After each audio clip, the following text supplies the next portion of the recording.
Welcome to this Sahara 4 exercise. In this first exercise, we will switch in which language Sahara is displayed. We have 5 available languages, which we can change by going to Properties in the shortcut of Sahara, and then we are going to have to modify the target in which the shortcut is executed. We are going to put a space here.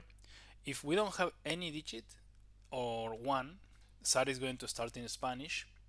If we have the digit number 2 in English, 3 in Portuguese, and 4 in French, and finally 5 for Russian.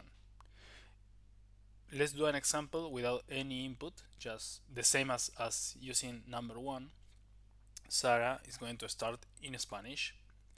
Now, if we modify the target of the shortcut, we need to, after this diaresis, we need to do to have a space here and put the number that refers to the language as displayed in the screen. Now number 2 is going to be English, and Sarah is now going to start with all the menus and all the information in English. Then number 3 is going to be Portuguese. We'll do one more example with Portuguese as this. And now our project is going to be in Portuguese. So that will be all, and thank you for watching.